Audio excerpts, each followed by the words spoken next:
voici de retour sur le plateau de Medagri des rendez-vous Tech Bio. Et ce matin, nous allons accueillir Philippe Pierron, qui est donc, bonjour Philippe, qui est donc chef de service, planification, affaires régionales, redevances, études pour l'agence de l'eau Rhône, Méditerranée et Corse. Alors l'agence de l'eau, on a 6 agences de l'eau en France. Vous êtes donc l'une des 6 agences qui sont une émanation de l'État. C'est un service. Oui, nous sommes un établissement public de l'État. Un établissement public. Quel est le rôle de l'agence de l'eau ? Alors le rôle de l'agence de l'eau, c'est d'inciter à une meilleure gestion de la ressource en eau, à la fois sur les aspects quantitatifs et qualitatifs. Pour ça, on a un outil assez impuissant, c'est l'incitation financière, qui se déroule de 2 façons. On prélève des redevances pour les prélèvements en eau et pour la pollution de l'eau. Et puis on redistribue cet argent sous forme de subventions, la plupart du temps, auprès des collectivités, des industriels et des agriculteurs, bien évidemment, pour toutes les actions qui vont contribuer à préserver la ressource en eau. Alors, préserver la ressource en eau, c'est à la fois d'un point de vue quantitatif et aussi bien qualitatif également. Oui, tout à fait. On travaille bien sur les 2 volets qui peuvent nous intéresser, c'est-à-dire faire en sorte que les eaux soient moins polluées. Voilà. Et on a une cible prioritaire qui sont les captages d'eau potable. D'accord. En priorité. Et puis, on va aussi travailler sur la quantité d'eau, essayer de faire en sorte qu'il y en a le plus possible dans les milieux naturels, dans les rivières, en fait, et dans les nappes d'eau souterraines. Alors, on sait que le monde agricole, évidemment, est un des usagers principaux de l'eau. Néanmoins, ça fait 20 ans que le monde agricole travaille sur cette question-là et je pense que des efforts assez importants ont déjà été faits.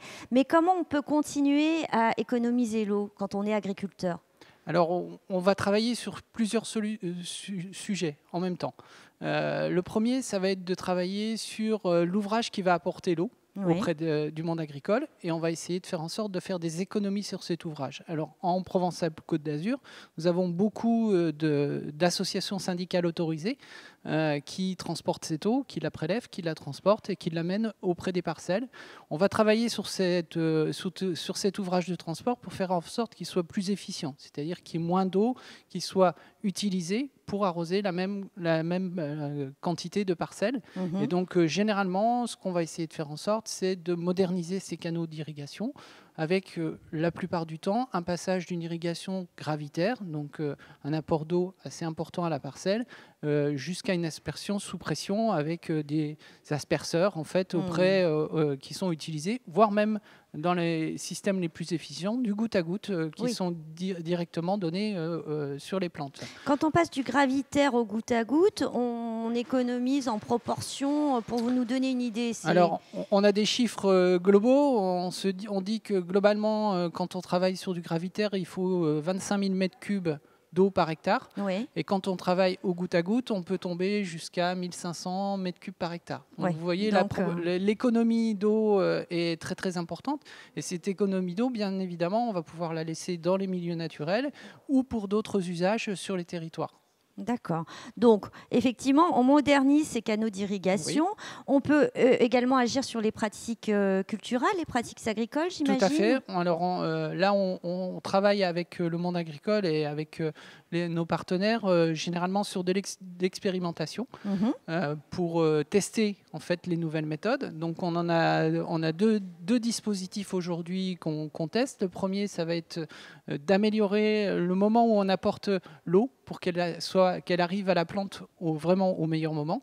Et puis la deuxième solution qu'on travaille, effectivement, c'est plutôt sur la partie changement de culture, pour essayer de trouver des cultures qui sont les plus adaptées. Par exemple, en viticulture, on va changer les cépages. Oui, avec ce qu'on appelle les nouveaux cépages, effectivement, qui vont être moins gourmands en eau. Voilà, moins gourmands en eau et surtout qui résistent mieux à aux températures et aux périodes très longues de sécheresse. D'accord.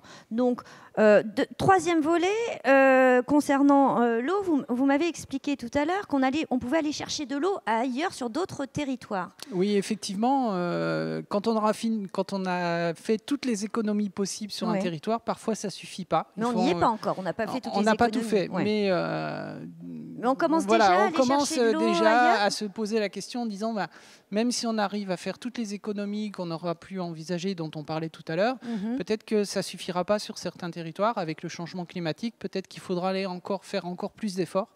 Et pour ça, effectivement, on peut réfléchir à aller chercher de l'eau sur d'autres territoires. Donc, aller chercher de l'eau dans des territoires où il y a une certaine abondance, on va le dire comme ça, pour l'amener sur les territoires qui sont les plus fragiles, les plus déficitaires. Mais là, ça nécessite également des infrastructures, les investissements sont conséquents. Voilà, et donc effectivement, tout ce qu'on vient de parler aujourd'hui, ça nécessite beaucoup d'argent. Et c'est pour ça qu'on a monté des partenariats avec la région et avec les fonds européens et avec les départements pour pouvoir contribuer collectivement à trouver des solutions. Alors chacun, évidemment, a son objectif. L'objectif de l'Agence de l'eau, c'est de faire des économies d'eau pour les milieux naturels. Les objectifs de la région, ça va être ça également, mais également permettre le développement et le maintien de l'agriculture sur les territoires. Donc voilà, mais même si on a des objectifs différents, on arrive à se mettre d'accord pour trouver des solutions et financer le monde agricole. Oui, donc c'est vraiment travailler tous ensemble à cette question de l'économie de l'eau. Vous m'avez dit que sur le territoire, on avait 26 millions de mètres cubes à économiser. Oui. On a fait un certain nombre d'études sur les territoires les plus déficitaires. Et sur ces territoires les plus déficitaires, effectivement, il faut qu'on arrive encore à trouver 26 millions de mètres cubes d'eau à économiser.